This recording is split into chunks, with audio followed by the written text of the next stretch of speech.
안녕하세요. 우리 존경하고 사랑하는 자유공화당 당원들 여러분, 그리고 애국 시민 여러분, 해외 동포 여러분.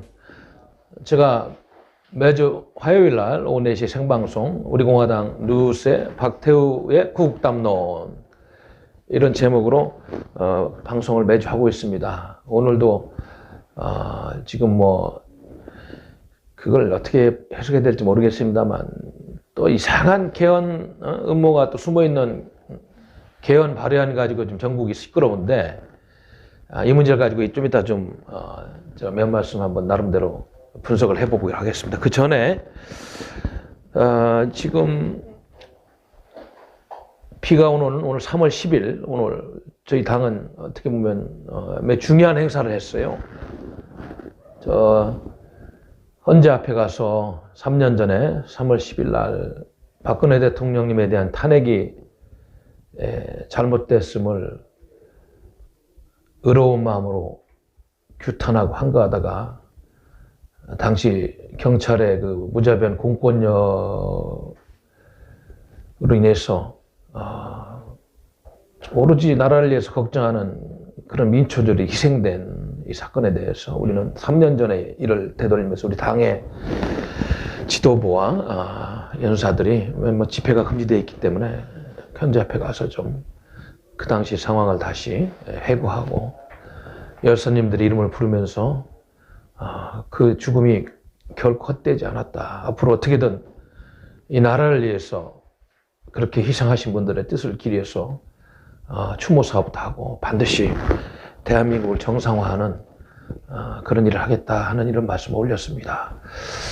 저도 오늘따라 비가 좀 와서 마음이 굉장히 착잡했어요. 왜냐하면 여러분들 알다시피 작년에 2019년 5월 10일부터 바로 이 적색 분자들이, 좌파들이 점유했던 광화문 광장에, 그 당시 대한애국당이죠. 우리 공화당으로 당명이 바뀌자 대한애국당, 그 당시 사무총장으로서 우리 조원진 대표님 오시고 태극기 성지를 만들겠다고 광화문에 천막투쟁을 시작해서 200여일간 그곳에서 태극기 열사님들의 의로운 죽음을 규명한다는 슬로건을 걸고 좌파들과 투쟁했습니다. 그게 연말까지 계속됐어요. 200여일 광화문 광장에서 텐트를 쳤다가 6월 25일 날 용역 깡패들에 의해서 철거당했다가 또 쳐서 계속 텐트 자리를 옮기면서 서울시 박원순이하고 싸우면서 의로운 투쟁을 계속했습니다. 이 과정에서 많은 우리 당원들이 경찰에 고소고발당하고, 또 시비 붙는 좌파들하고 몸싸움도 하고 또 고소박을 당해서 많은 희생도 겪었어요. 그 국회 앞에 3대 악법 저지 투쟁을 하기 위해서 국회 앞에 텐트를 치러 오기 전 200여일간은 단 하루도 거르지 않고 그 텐트에서 우리가 숙식을 할 때는 새벽 5시만 일어나서 하루를 시작하고, 매일 아침 국민의례로서 조회를 하고, 또 분향소설치를 통해서 주문객을 받고 프로그램을 이렇게 가동하면서 그분들의 어떤 의로운 정신을 기리는 그런 행사들을 하고, 또 5시가 되면 매일 광화문 사거리에 가서 그날 매일 현수막을 바꾸면서 기자회견을 했습니다. 그날 현안에 대해서 기자회견을 하고, 그 당원들이 매 기자회견 때마다 200명 정도 이렇게 참석하셔서 또 일렬로 서서 광화문 광장을 태극기를 들고 이렇게 한 바퀴, 두 바퀴 돌면서 열사들의 의로운 죽음을 규명해달라는 메시지를 대한민국과 온 세계에 전했어요. 그리고 또 저녁 먹고 저희들은 또 대한민국의 유명한 논객들과 또 학자들, 또 현장에서 투쟁하는 오피니언 리더들 초청해가지고 팟캐스트 형식으로 좌파 정권에 의해서 무너지고 있는 대한민국을 구하겠다는 여러 분야의 주제를 가지고 강의도 듣고 토론도 했습니다. 오늘 돌이켜보니까 그래도 광화문 광장에서 저희들이 3.10 태극기 열사님들의 죽음을 규명하겠다는 노력을, 고생은 좀 됐습니다만 했다는 것 때문에 조금 헌재 앞에서 조금 위로는 받았어요. 그래도 작년에 저희들이 그렇게 했으니까 억울하게 돌아가신 우리 열사님들 조금만 더 기다렸고 우리가 정권을 회복하고 대한민국을 정상 궤도에 올려놓는 날 반드시 우리 열사님들의 그런 희생과 아픔을 다 기리는 그런 추모 사업도 정성화하고 또 역사의 한 페이지에 기록하는 그런 작업을 할 것이다. 이런 다짐을 했습니다. 오늘 우리 조원진 대표님, 김문수 대표님 두 분을 모시고 이렇게 연설하는 말씀 듣고 기자회견 들었습니다만은 많은 연사분들이 이제 목이 메어서 그분들의 아픔을 슬퍼하는 또 가슴 아파하는 걸 보고 저도 마음이 아팠습니다. 왜 마음이 아팠느냐? 아직은 우리가 그렇게 원하는 세상에 오질 못했잖아요. 들녘에 꽃봉오리들이 열리려고 하지만 우리가 원하는 정치범은 오지 않았잖아요. 여전히 북한의 김정은이는 하루가 멀다 하고 미사일 쏴대고 그놈들이 뭐가 좋다고 이 주사파 정권은 방향이 잘못된 대북정책 또 동맹정책으로 국혼을 흐트러뜨리고 말이죠. 국익을 사장시키고 안보를 흐트러뜨리는 이 와중에 국내 정치적으로도 그 일찍 초기 단계에서 중국인의 입국을 막았으면 이렇게까지 크지 않는데 인재에 가까운 코로나 사태로 민심과 경제를 죽이고 있다는 또 다른 또 자영업자들의 그런 원망과 이런 것들이 얽혀가지고 엉망이 되고 있잖아요. 대한민국이 추락하고 있다는 현실을 우리가 부정할 수 없습니다. 이렇게 엄청난 실정과 아픔이 있는데도 몇몇 여론조사 기관들의 여론조사하는 거 보면 참 희한합니다. 어떻게 그런 지지율이 나오는지 도저히 이해할 수가 없어요. 우리가 막 증거는 없으니까 이야기할 수 없습니다만은 민심이 왜곡돼서 전달되는 것이 아닌가 하는 그런 생각을 해보기도 해요. 왜냐하면 역사는 하루하루 전개되는데 아직도 대한민국의 권력이 심장부에는 잘못된 사상과 이념으로 잘못된 방향으로 대한민국을 끌고 가고 있는 잘못된 세력들이 앉아있고 그나마 국회에서 마지막 견제를 해야 될 야당 세력들은 대다수의 의석들은 이 나라가 망하고 있다는 현실에 대해서 온몸으로 항거하고 울분해탄 투쟁을 하기보다는 자신들의 공천 문제, 선거에서 어떻게 한 번 더 당선돼서 부귀영화를 누려보겠다는 아주 소화병적이고 소인배적인 생각으로 이 나라를 망치고 있는 거죠. 이 폭악에 가까운 주사파 정권에 대해서 견제와 균형을 못하고 있는 국회는 아무런 의미가 없습니다. 우리가 작년에 우리 조 대표님의 그 38일간의 노숙 텐트 투쟁을 통해서 매일 국회에 와가지고 기자회견 팟캐스트 하면서 그 악법이 통과되는 과정 속에서 봤잖아요. 얼마나 무기력한 사람들입니까? 한석 두석을 가진 우리 당은 매일 외치고 싸우고 하는데 108석인가 가진 그 당시 제1야당은 그렇게 무기력하게 무너질 수가 없어요. 형식적으로 뭐 시위 몇 번 하고 그러더니 다 그냥 그 법이 통과되는 날 피켓 몇 개 들고 있다가 끝내버렸습니다. 롯데노을에서 뭐 농성하길래 뭐 좀 하나 싶었더니 악법이 통과되는데 신용만 하고 야당의 존재감은 없었고 모든 것이 주사파가 원하는 좌파들이 원하는 대로 기결되고 말았어요. 기가 막힌 일입니다. 그런 걸 못하면 예산 투쟁이라 돼가지고 잘못된 예산에도 걸러내야 되는데 어디 슈퍼 예산 512조인가요? 그 예산도 그냥 통과시키는데 1조하고 뭐 또 뭐 올해 추경 예산 저 코로나 바이러스 문제뿐만 아니고 뭐 얼마 10몇 조요. 야 이거 도대체 국회가 이런 기능을 하고 있는지 견제 기능을 하고 있는지 예산 신임 기능을 하고 있는지 현안에 대해서 국민의 뜻과 마음을 잘 전달하고 있는지 정말로 안타깝다 이런 말씀 드리는 거예요. 오늘 3월 10일 날 제가 이렇게 특히 이렇게 생방송을 하게 돼가지고 감성적인 멘트를 이렇게 드리는 겁니다. 정말로 이거 기울어진 운동장에서 총선은 40여 앞으로 다가왔는데 이 미래통합당 공천 결과 내놓은 거 보니까 참 기가 막힙니다. 보수 정당은 보수를 위해서 헌신하고 희생해온 그런 투사들이 공천을 받아야 되는데 그런 인사는 뭐 흔적도 없고 나라가 망했다고 싸우고 외칠 때에는 어디 코빼기도 안 비치고 뭐 어떤 인사는 뭐 어디 동남아에서 휴가차 있다가 귀국해가지고 방망이 두드리고 나라가 망할 때 그냥 방관자적 입장에서 지 가족만 챙기고 희희낙낙거리다가 총선 전국이 되니까 기어나와가지고 국회의원이 되겠다고 하는 그런 인사들 보면서 이 총선에 과연 무슨 희망을 국민들에게 줄 수 있는지 모르겠어. 설사 그들이 뭐 150석을 얻었다고 칩시다. 그런 국가관과 역사관을 가진 투쟁하지 않고 자기 희생을 않는 인사들이 이런저런 인연으로 뭐 공천을 받았다고 칩시다. 빠질 닮은 뭐예요? 개개의 헌법기관이 거기에 걸맞는 투쟁과 사명감을 야당 노릇을 해야 되는데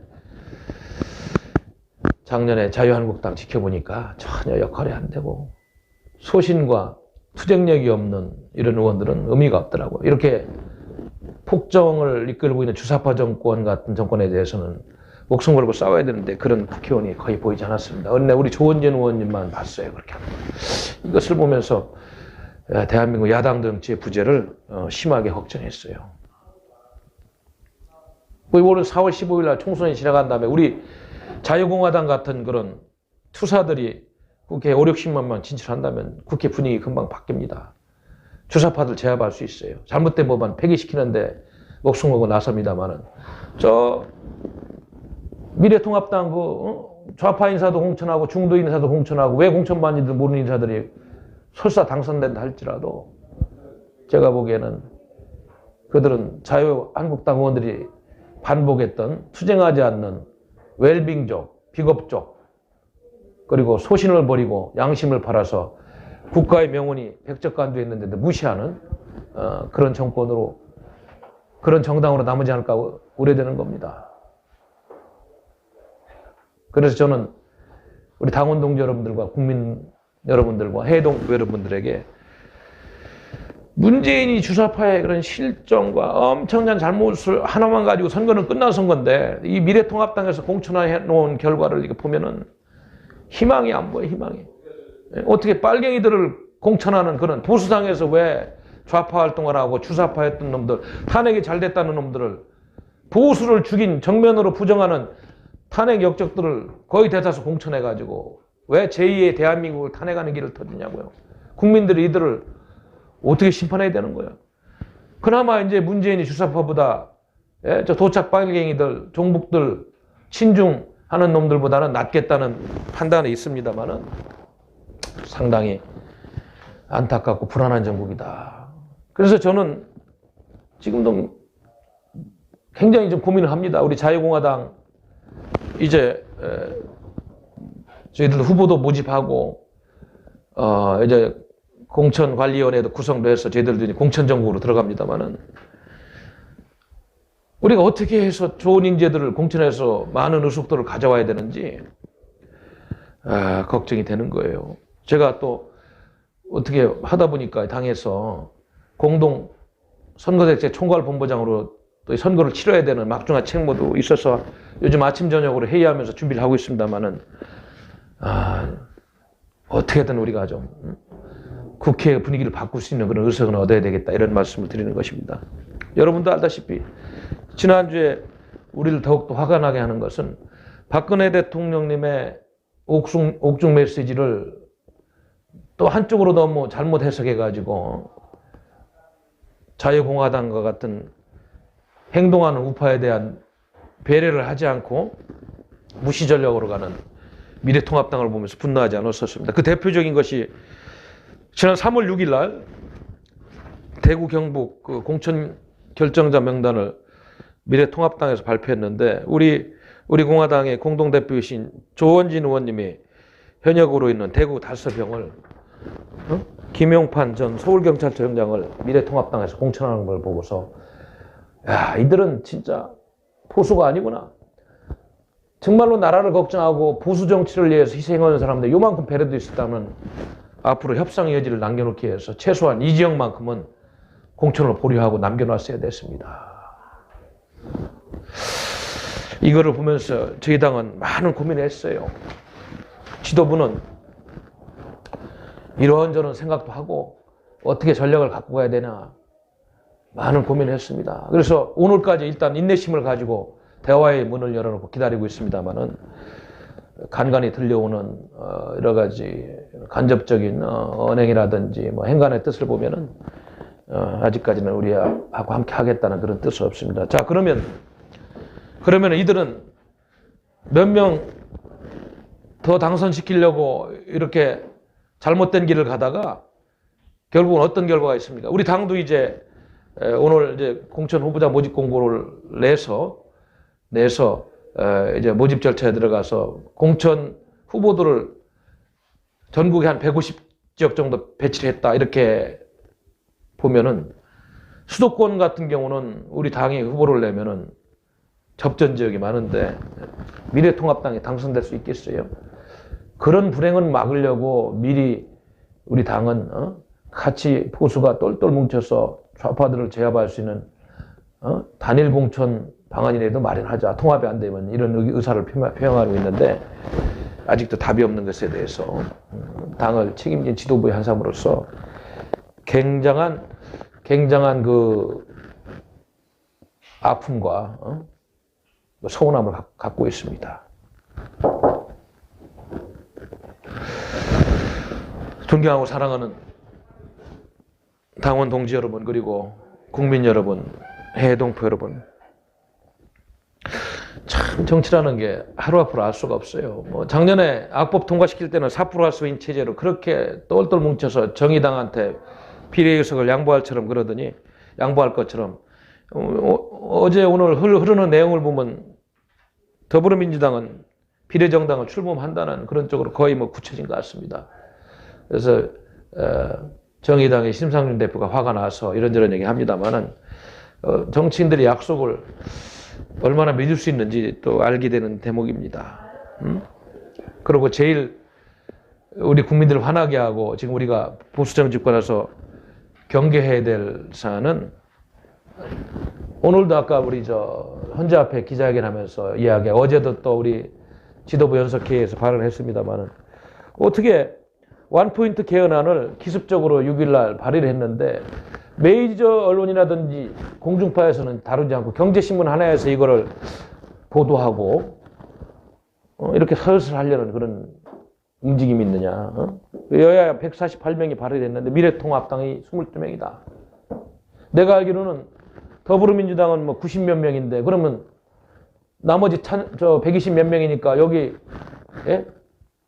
발의하는 사람들은 언제든지 찬성으로 돌아서서 이 미래통합당 22명 플러스 뭐 여기저기 합하면 개헌적 시선을 통과해서 국민투표에 이렇게 붙일 수 있는, 이게 눈 깜짝할 사이에 대한민국 헌정체제가 바뀌어가는 이런 거를 우리가 그냥 무기력하게 작년에 3대 악법 통과되는 걸 지켜봤듯이 그렇게 가는 것이 아닌가 걱정되는 거예요. 더 재밌는 것은 인민개헌처럼 일반 국민 100만 명도 개헌안을 낼 수가 있다. 지금까지는 국회 제재권 과반수 또는 대통령만 개헌 발의를 할 수 있는데 민주노총같이 또 거대한 좌파 조직들이 100만 명만 사인하고 똘똘뭉치는 개헌안을 낼 수가 있다. 그래서 국회가 갖고 있는 견제와 균형의 원리가 다 깨지는 거예요. 민주주의 삼권분립이 깨지는 이런 거를 살짝 끼워놓고 공청회 한번 안 하고 언론, 메이저 언론에서 말이에요. 지상파에서 보도 한번 안 하고 이렇게 하는 대한민국의 삼류정치, 양아치 정치를 보면서 분노하지 않을 수 없습니다.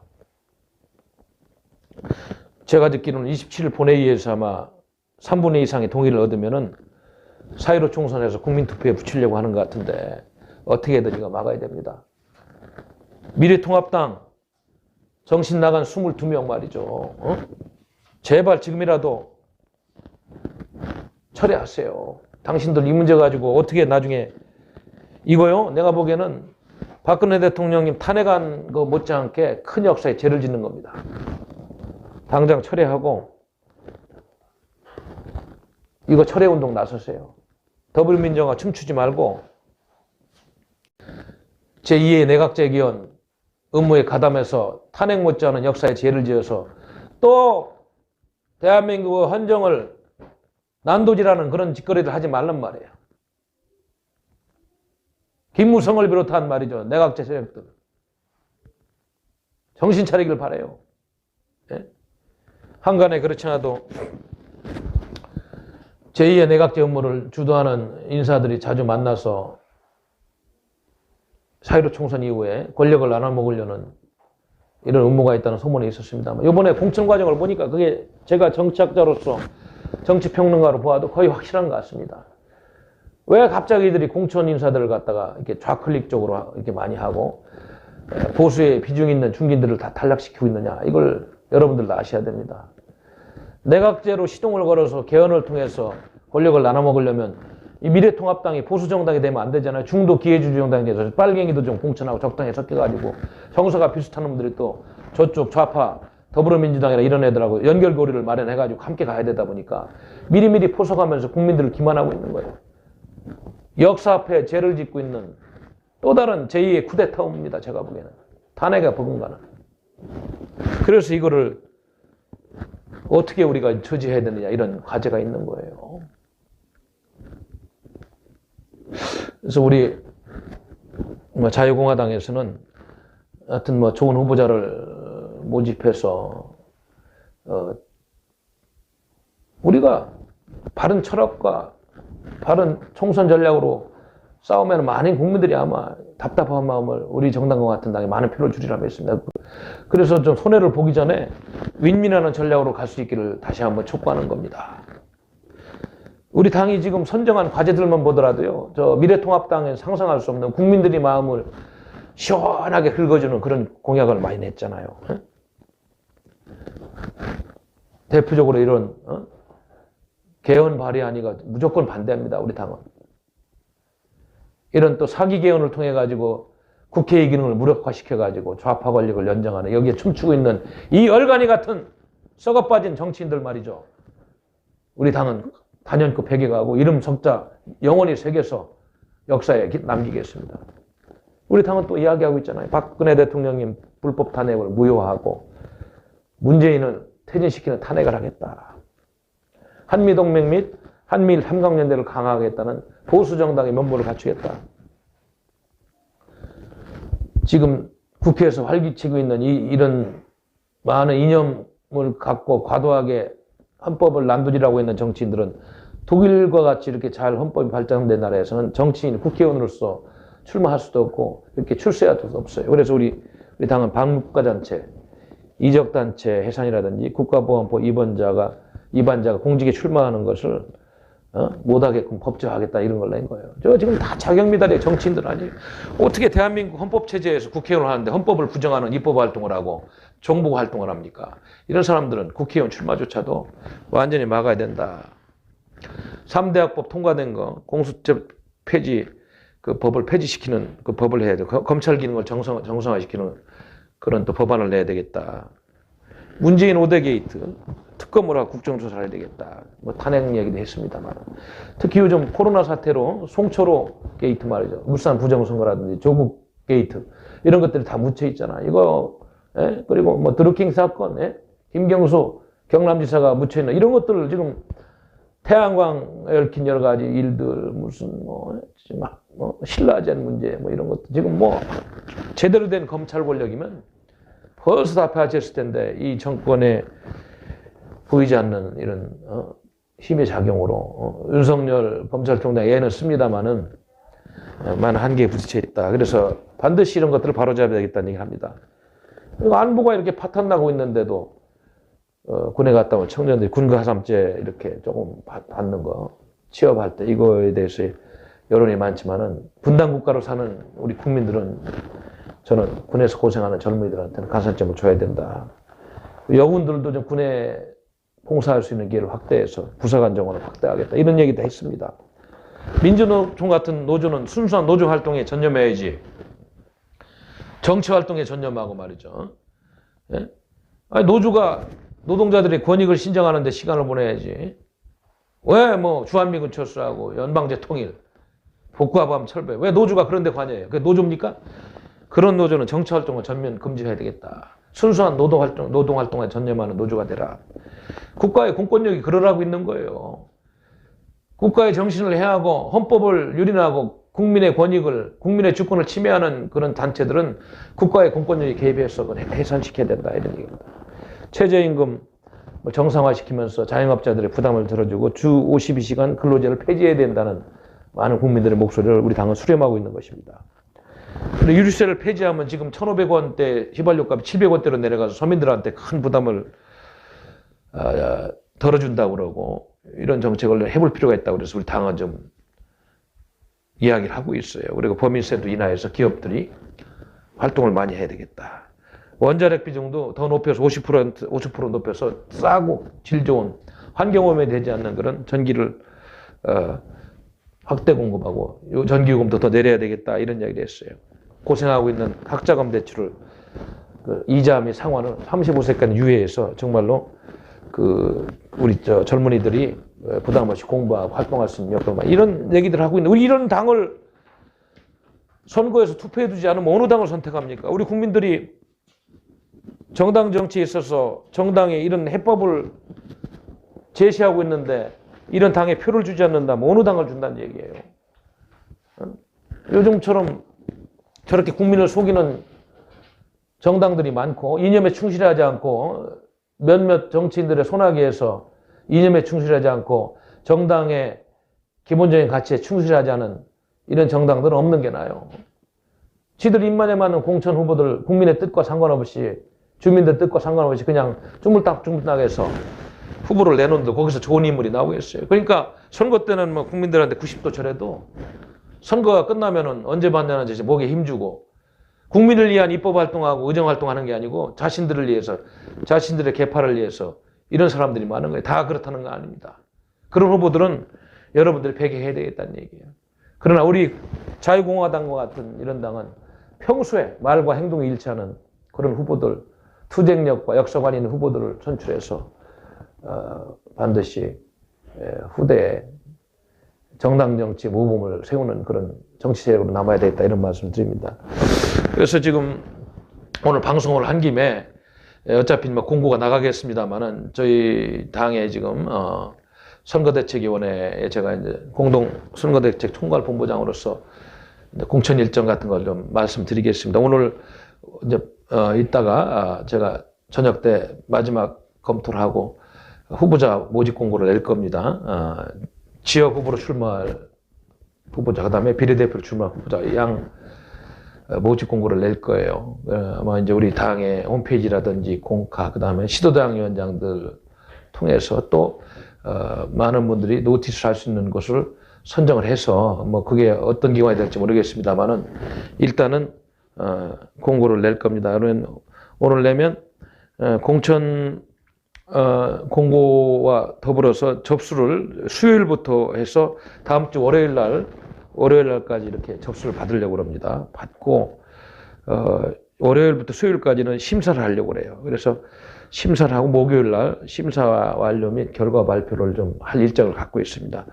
뭐 비례대표는 이제 우리 당에서 정한 소수의 당심을 대표하는 사람들이 어떤 추인 절차가 있어야 되니까 그 일정이 있은 다음에 발표를 하면 되겠다. 그래서 대충 이렇게 우리가 최고위원회의 그런 추인을 거쳐서 선거대책위원회에서 일정을 가지고 지금 여러 가지 추진을 하고 있다. 그래서 우리 지금 당에서 출마를 준비하고 있는 우리 후보님들은 예비 후보들은 이제 서류 준비를 좀 본격적으로 해야 돼. 예비 후보는 뭐 서류가 네 가지 정도밖에 안 돼서 간단합니다만은 이게 이제 본 후보 등록은 서류가 최소한 20가지 되지 않습니까? 뭐 세금 하나하나 낸 것까지 또 재산 현황부터 학력에 많은 것까지 다 먼지까지 다 털어서 다 봐야 되고 범죄 경력은 있는지 또 가족관계는 어떻게 되는지 모든 것을 다 지금 서류를 통해서 제출해야 됩니다. 그러니까 오늘 공고가 나가면 빨리 서류 준비를 하는데 3, 4일은 보내야 될 거예요. 이게 쉽지 않은 서류 준비 작업이 있습니다. 그래서 우리 당은 어쨌든 오늘까지도 대화의 문을 열고 있습니다만은 뭐 예비 후보를 최대한 등록을 해서 우리 당의 목소리를 내고 이런 좋은 공약들을 관철시키는 국민 홍보 또 국회에 등원해서 반드시 입법하는 그런 세력을 만들어야 되겠다. 그래서 많은 좋은 인재들을 모시고 총선을 치르려는 기본적인 전략에는 변함이 없습니다. 우리 보수가 미래통합당이 이렇게 보수 정당으로서의 기능을 이렇게 잘 하지 못하니까 우리 당이라도 우리 국민들의 마음을 달랠 수 있는 그런 공천과 그런 선거 활동을 해야 되지 않겠어요? 예, 그래서 많은 인물들이 좀 우리 당으로 공천 신청을 해줬으면 좋겠다 이런 말씀을 드리는 겁니다.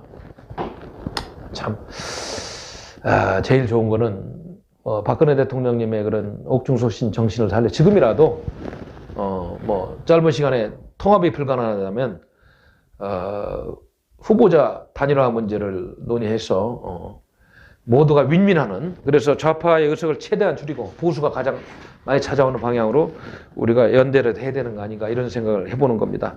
아직까지는 아무런 그쪽으로부터 제안이라든지 이런 게 없다는 말씀을 드리겠습니다.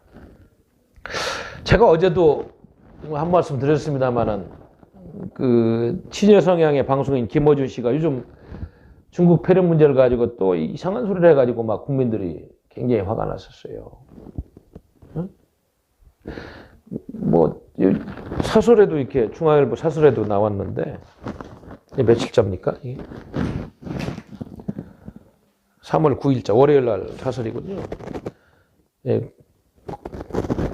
코로나 사태가 대구 사태라니 제정신인가 이런 이야기를 했어요. 여기 뭐라고 그랬냐면 사설에서 친여 성향 방송인 김어준 씨가 자신이 진행하는 라디오에서 대구 지역 코로나 환자 수를 거론하며 코로나 사태는 대구 사태이자 신천지 사태라고 말했다. 그는 어제부로 대구의 코로나 확진자 비율은 대구 시민 560명당 1명이 됐다. 이런 추세면 다음 주엔 400명, 300명, 1명꼴로 나오게 된다. 중국이 정말 코로나 확산에 문제였다면 인구 2,300만 수도권은 왜 10만 명당 1명꼴로 확진자가 나오겠냐. 숫자가 명백히 말하고 있다면 이 같은 말. 어처구니 없는 정말 추론도 이런 엉터리 같은 추론은 이 사람 이거 큰일 나게 생겼어요. 이 문재인 정권이 저지른 재앙적인 방역대책 실패, 중국인 초기 입국 제한은 이야기하지 않고 이렇게 이 원인을 갖다 다른 데 돌려는 이 사람은 방송인에 앞서서 큰일 날 사람입니다. 내가 보기에는. 이 말 한마디가 사선을 넘나들면서 고생하는 우리 국민들에게 얼마나 큰 상처를 줬겠어. 이 정신 나간 사람이야 내가 보면. 얼마나 큰 상처를 줬겠어 말이야. 코로나 사태가 대구 사태. 이 정부가 초기에 대응을 실패해가지고 이만큼 확산되고 말이에요. 세계 2위의 감염국이 된 거 아니에요. 이 사람이 이거 정말 우리 국민들이 이런 사람 방송을 들어야 됩니까? 이념을 떠나서 이거는 기본적인 국민으로서의 그런 자질이 안 된 거예요. 정말 뭐 화가 나는 정도가 아니에요. 화가 나는 정말 우리 사회가 어떻게 이렇게 그냥 엉터리 같은 담론들이 흘러다녀도 그냥 웃고 지나가는지. 도덕과 가치가 정립된 선진국 같으면 용서가 안 되는 겁니다. 이거. 보수당이라는 사람들이 공천하는 걸 그래 토착 빨갱이 같은 그런 좌파들을 공천하는 나라가 이게 제대로 된 나라냐고. 이게 대한민국이. 이게 제대로 된 나라입니까?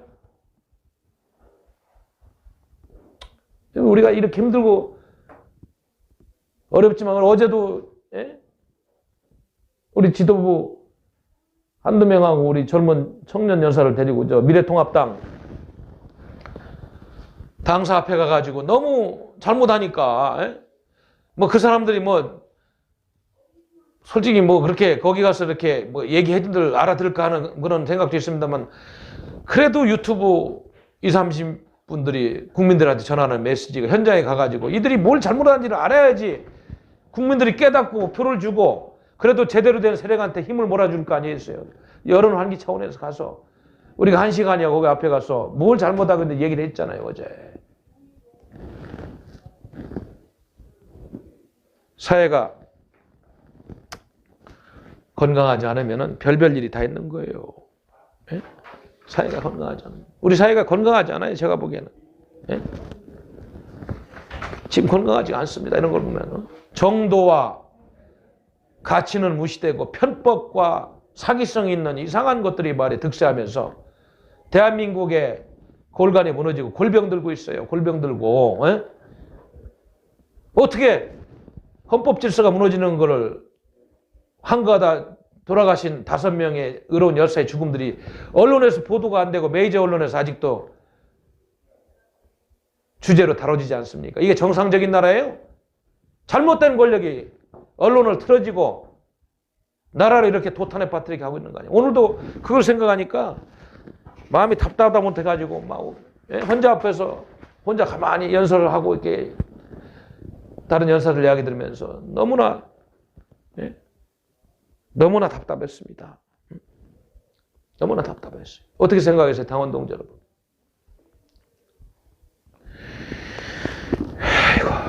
그러나 이제 우리가 이런 와중에서도 또 대구 경북 지역에서 이렇게 쓰러지지 않고 봉사하고 있는 의료주의라든지 봉사하고 있는 시민의식을 보면 또 희망을 봅니다. 그래도 그렇게 자기 몸을 아끼지 않고 자기들보다 못한 사람들 또 고통받는 이들을 위해서 아낌없이 도움의 손길을 주고 이런 분들을 보면은 제가 이야기한 썩어 빠진 권력, 썩어 빠진 지도층을 보면은 희망이 없는데 또 이런 양심과 정의의 시민들을 보면 대한민국에 희망이 좀 있지 않느냐 하는 위로감도 가져요. 그래서 제가 대구 사태를 보면서 저는 희망도 보고 있는 것입니다. 어떻게 생각하세요, 우리 당원 동지 여러분, 국민 여러분? 우리 당이 알다시피 재정도 적잖아요. 제가 우리 당 살림도 오래 했잖아요. 회계 흐름도 잘하는 사무총장도 오래 하고 또 얼마 전에 사무총장 직무대행도 겸임하고 그랬는데 이렇게 어려운 상황에서도 우리 당은 대구 지역의 이런 아픈 마음을 달래기 위해서 지난번에 선거 모금을 해서 1차로 우리 조원진 대표님이 대구적 집사회에 1,000만 원을 전달했고 또 추가로 모집된 거 제가 알기로는 지금 추가로 모집된 게 2,000만 원 가까이 되는 걸 알고 있는데 또 이번 주에 공동대표님이 대구 지역에 가서 그걸 전달하는 그런 시간을 잡아야 되지 않느냐 이렇게 건의를 드렸습니다. 어디를 가서 어떻게 만날지 그거는 추후에 말씀드리도록 하겠어요. 우리 당원 동지분들의 이런 것이 바로 정의로운 시민의식이고 대한민국의 희망입니다. 우리가 하도 이 가짜 정치인들이 판을 치고 또 개헌론으로 전국을 흐리니까 우리 당이 또 비싼 조선일보에 또 광고를 냈어요. 왜냐하면 좀 알려야 될 거 아니에요, 국민들한테. 이게 조선일보 사설란 35면에 이런 광고를 냈습니다. 오늘자예요. 이게 비쌉니다, 조선일보에 내는 거. 왜 내느냐? 이만한 돈을 쓰면 우리 국민들이 왜 이런 못된 정치인들이 잘못을 저지르고 있는지 좀 조선일보 독자가 정확하게 얼마인지 모릅니다만 100만 부 가까이 찍는지 80만 부 찍는지 모릅니다만 그래도 돈을 쓰면서 이걸 읽는 우리 국민들이 있어 좀 깨달아야 되겠다. 이래서 광고를 낸 겁니다. 여기 조금 소개를 하면은 체제 파괴 개헌 발의다. 문재인 좌파 독재 정권과 야합이다. 반헌법적 기습 개헌 발의를 절대 반대한다. 이게 찬성한 미래통합당의 22명은 역사의 죄인입니다. 이미. 기습 발의하고 말이죠. 살짝. 야, 정말. 그래서 문재인 정권의 사회주의 연방제로 가는 그런 음모에 또 휘말리는 이 못된 이 보수를 사칭하고 있는 보수가 아닌 기회주의적인 사기적인 정치인들의 모습을 또 보는 거예요. 그래서 제가 이야기하잖아요. 종북 주사파 바이러스를 잡아야 될 전사가 될 이 미래통합당의 국회의원들이 이런 짓거리를 하고 있는데 종북 주사파 바이러스를 퍼뜨리는데 일조를 하고 있는 사람들이야, 일조를. 대한민국을 망하게 하는 종북 주사파 바이러스를 퇴치하고 이거를 억제하는 살충제 역할, 살균제 역할을 해야 되는데 이런 개헌 발의에 동참하는 이런 의원들을 보면 말이죠. 백신 역할을 하는 게 아니고 다 썩은 백신이 돼가지고 아무 효과, 오히려 그런 잘못된 바이러스를 증식시키는 영양제 역할을 하고 있는 거야, 영양제 역할. 예? 제가 좀 학자입니다만 무식한 말씀입니다. 이렇게. 응? 문재인 좌파 독재 정권 야합하겠다는 거예요? 개헌을 발의한 자들을 미래통합당은 즉각 탈당 조치하고 국민 앞에 사죄 성명을 내야 됩니다. 예? 무슨 100만 명 국민 서명으로 개헌안이 발의되는 이런 법안들을 통과시키려고 합니까? 이건 삼권 분립을 완전히 지금 국회의 그런 권한과 기능을 완전히 축소하는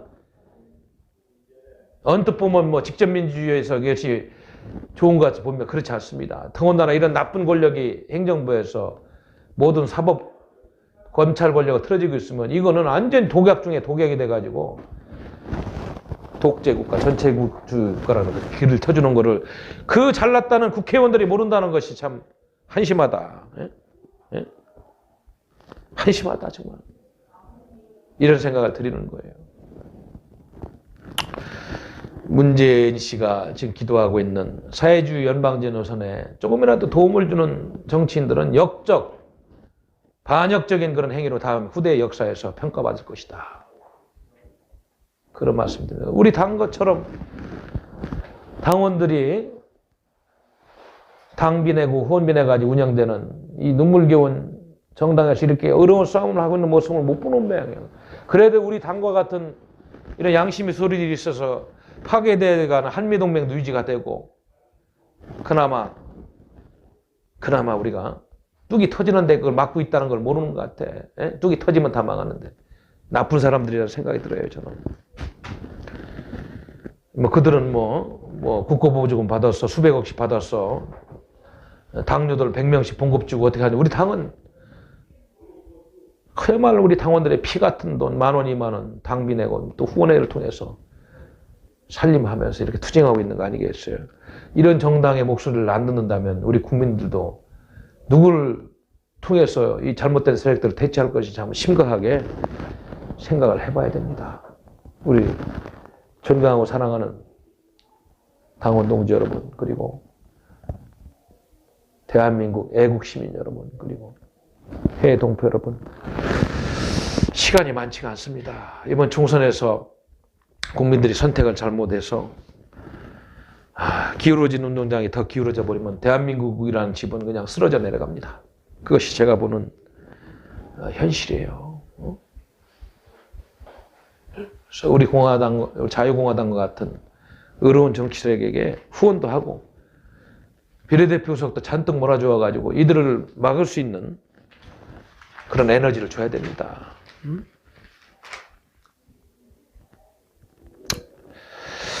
근데 내가 오늘 또 아침에 이런 이 칼럼을 보고 좀 화가 났는데,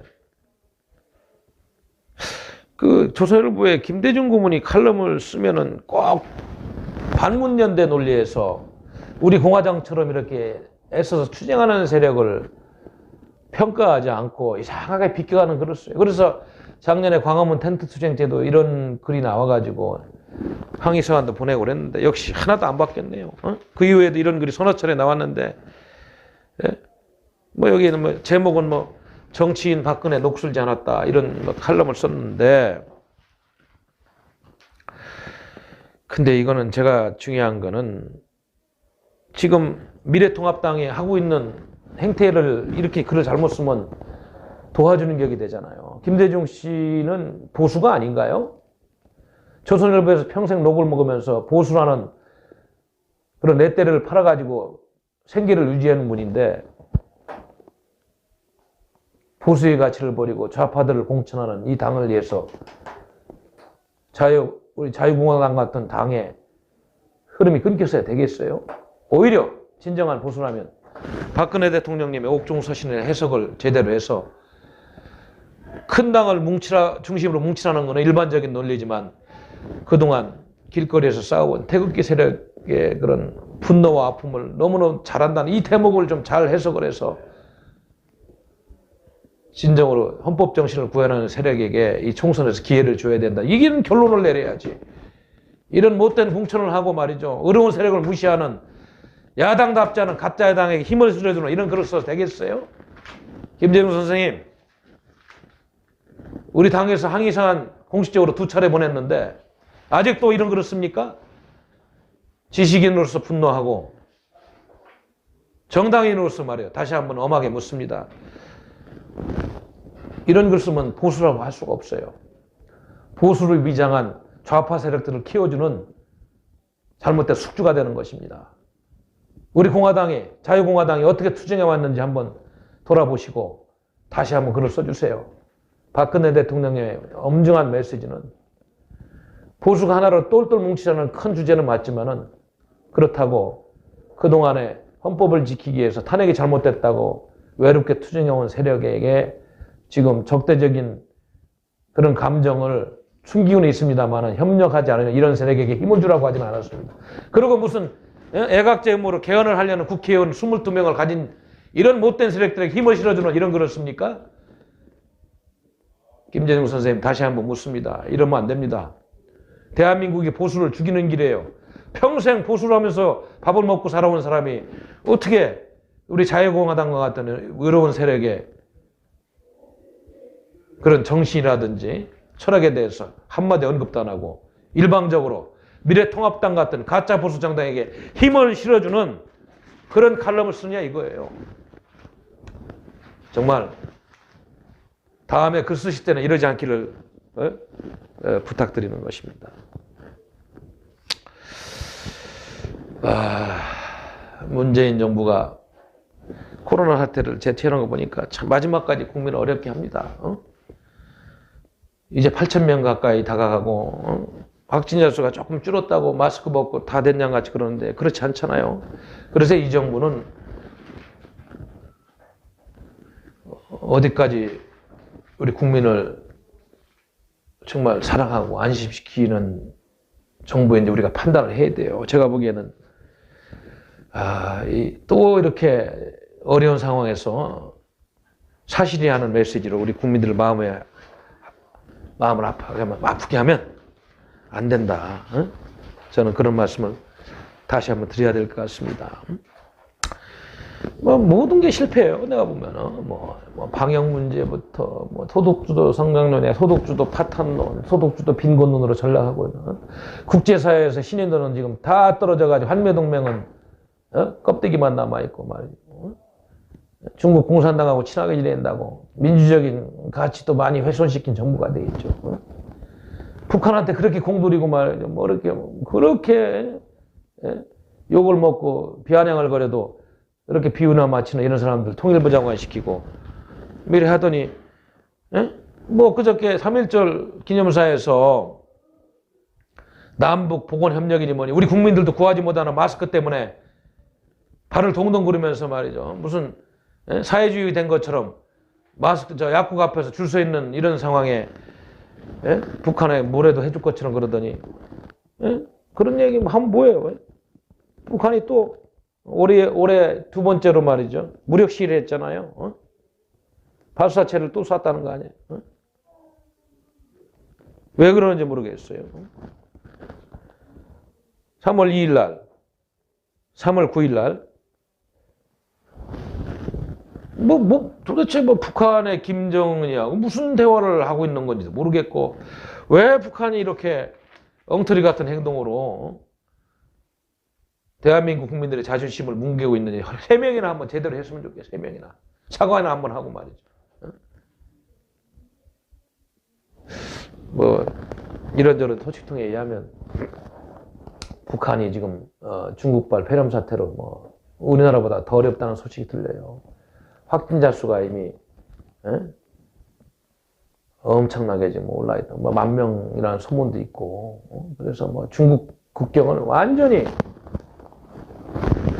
닫았답니다. 그러니까 개미새끼 한 마리 오고 가던 보다. 왜냐면 북한은 의료 시스템이라든지 이 방역 체계가 우리에 비해서 더욱이 부족하기 때문에 이 세균 앞에서 전멸할 수가 있다는 판단 때문에요. 그래서 그나마 장마당에서 물건 구입해서 먹고 살던 것도 다 붕괴가 돼가지고 지금 체제위기까지 오다 보니까 이런 짓거리 하는 거 아니에요. 긴장감을 높여가지고 통제를 하려고 하다 보니까. 우리 청와대에서 일하는 양반들 정신 좀 차려야 되는 거 아니에요. 언제까지 그 철진한 민족 공존을 가지고 김일성주의자들 비유나 마치는 이런 정치를 해야 됩니까?